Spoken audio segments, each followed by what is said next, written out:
avant-dernier vlog. Alors vous, je suppose que vous êtes triste, puisque si ça ne vous plaît pas, c'est facile, il suffit d'arrêter de regarder. Mais moi, j'arrive pas à savoir si je suis plus triste ou plus soulagée.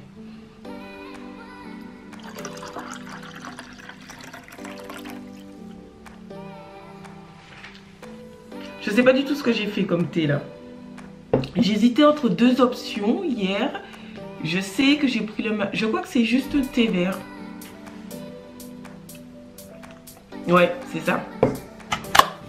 Good morning Snapchat. C'est une fabuleuse journée qui commence. Et aujourd'hui, on va faire une improvisation. J'ai une vieille pomme là qui... ça va pas du tout.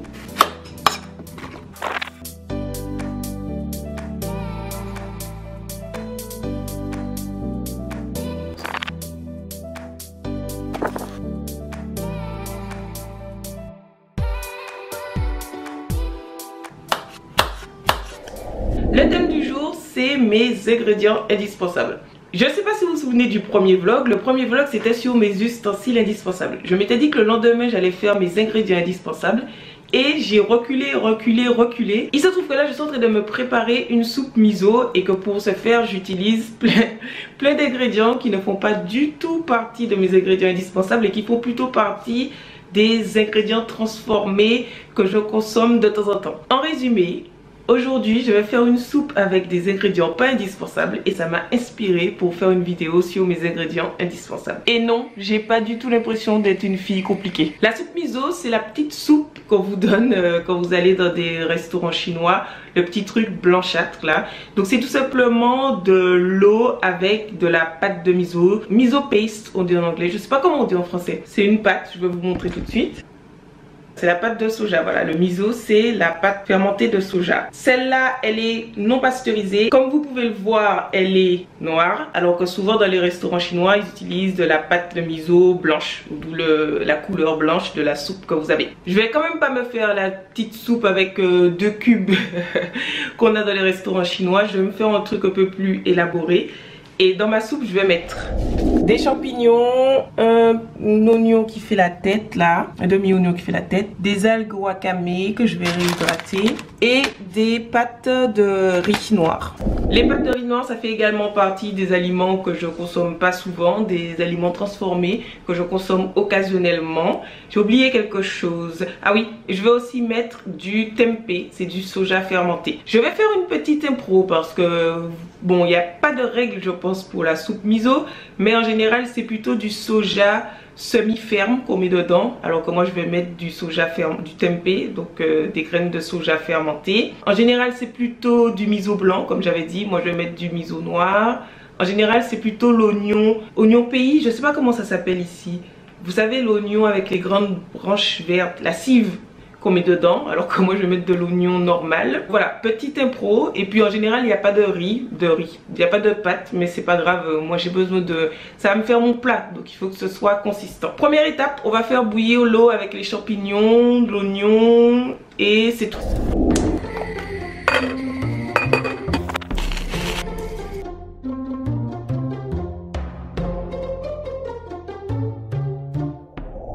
Je mélange un peu le miso avec de l'eau parce que si on met directement dans un grand volume d'eau, il y aura des petits bouts, vous voyez, ça va pas bien se mélanger.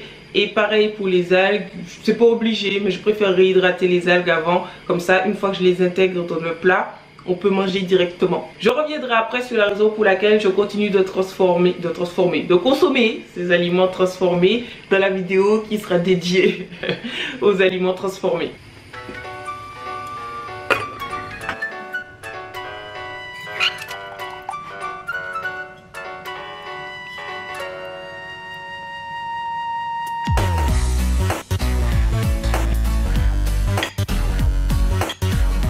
Je suis toujours un petit peu malade, donc ça va vraiment faire du bien.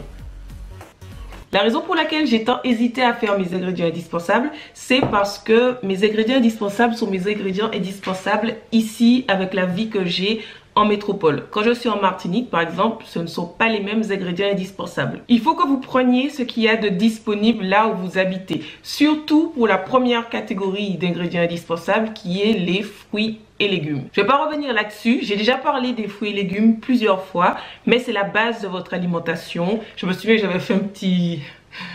c'est la base de votre pyramide. Les fruits et légumes, c'est le plus important. Et je ne vais pas détailler les fruits et légumes parce que les fruits et légumes qu'il faut que vous mangiez, ce sont les fruits et légumes qui sont locaux et de saison. Quand vous êtes en Martinique, par exemple, ça doit vraiment être la plus grosse partie de votre assiette. Parce qu'en plus d'avoir des fruits et des légumes un peu crudités, il y a énormément de légumes pays. Les légumes pays, c'est les légumes du type, même catégorie que pommes de terre, patates douces, etc. Et vous avez de quoi varier à profusion, avoir des nutriments à profusion, c'est le bonheur. Ça fait du bien. On va passer en cuisine pour les autres catégories. C'est parti.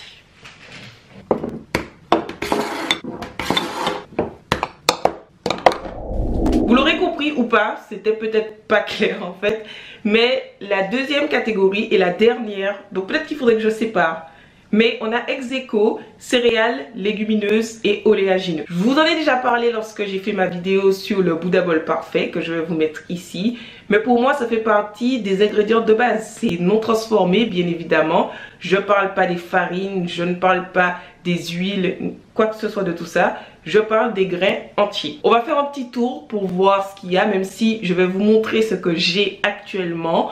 Pas tout ce que vous pouvez avoir. Et encore une fois, n'oubliez pas de faire avec ce que vous avez chez vous. Voilà toutes les céréales que j'ai trouvées dans ma maison. Pour vous donner des petits exemples, j'ai des graines de teff, du riz. Alors le riz, ça c'est trop facile, vous pouvez en avoir de toutes les couleurs. En plus, il y a du super bon riz de Camargue en métropole, du quinoa, du sarrasin, du petit épeautre, du millet, de l'avoine, de l'amaranth. Encore une fois ici on a cette chance de pouvoir d'avoir ces grains entiers à disposition, de pouvoir choisir si on veut du bio ou pas, de pouvoir choisir si on veut faire partie du commerce équitable, de pouvoir choisir quel prix on peut mettre parce qu'elles n'ont pas toutes le même prix. Et c'est toujours mieux pour moi que de consommer les flocons ou même les farines. Même si vous savez que je consomme certainement des farines tous les jours, mais je privilégie quand même le grain entier. Pour moi, il n'y a rien de mieux. Passons aux légumineuses. Ce que j'ai trouvé dans ma cuisine, haricots blancs, haricots rouges. Il y a aussi des haricots azuki quelque part ici. Lentilles corail, des lentilles à profusion, lentilles vertes. J'ai souvent aussi des lentilles noires, haricots noirs, pois chiches, soja dépelliculé, haricots mongo. Comme tout à l'heure, ils n'ont pas tous le même prix. Il y en a qui sont quand même hors de prix. Mais il y en a plein qui sont peu chers. Et il faut garder en tête que lorsqu'on fait cuire des légumineuses, le volume double quand même, triple voire quadruple.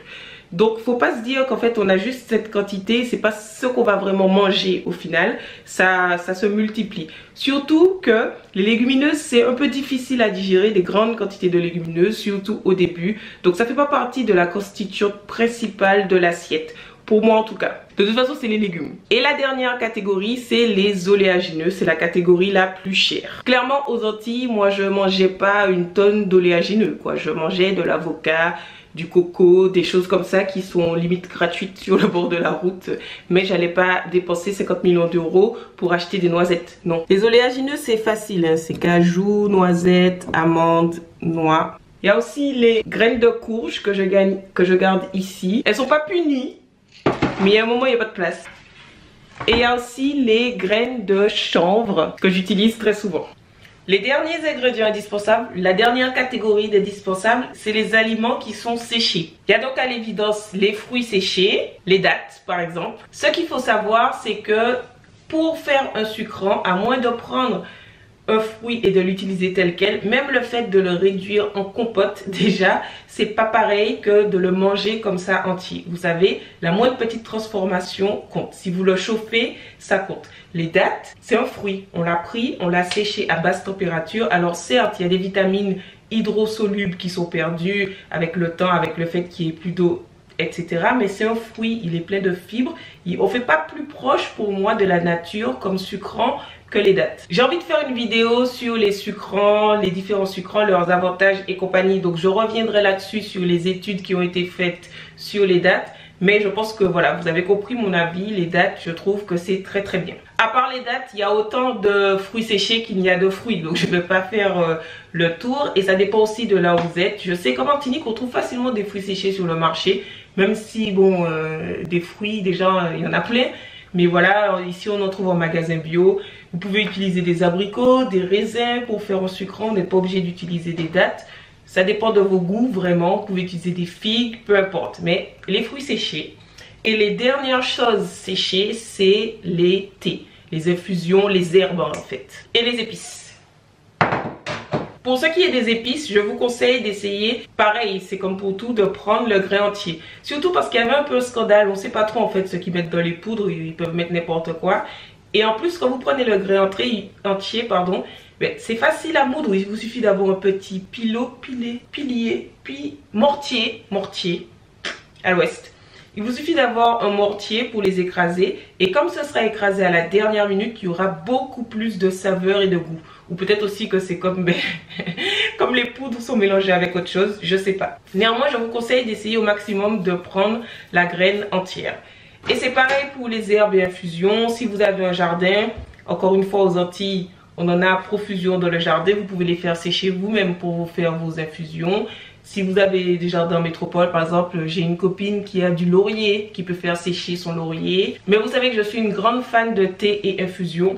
Ça fait partie de mes indispensables. Je ne pense pas que ce soit indispensable. De toute façon, tout ce que j'ai dit, ce sont mes indispensables, encore une fois. Si vous n'aimez pas, je ne pense pas que ce soit indispensable. Mais clairement, c'est quelque chose que je consomme tous les jours, donc j'étais obligée d'en parler. Le goûter, c'est une petite pro qu'on a faite ce matin sur Snapchat. J'ai vraiment mélangé ce que j'ai trouvé. C'est entre le crumble, le gâteau, je sais pas. Il y a surtout de la pomme en fait. Hein. Mais c'est très bon. De la pomme et des épices. Cannelle, vanille. Parce que gâteau à la pomme sans épices, pas vraiment un gâteau à la pomme quoi. Je vais arrêter ce vlog maintenant. J'espère que ça vous a plu. J'espère que ça vous a donné des idées.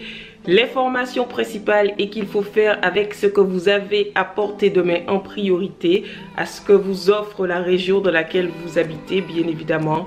Si vous avez du manioc, de la farine de manioc, si vous avez de la patate douce, si vous avez de l'igname.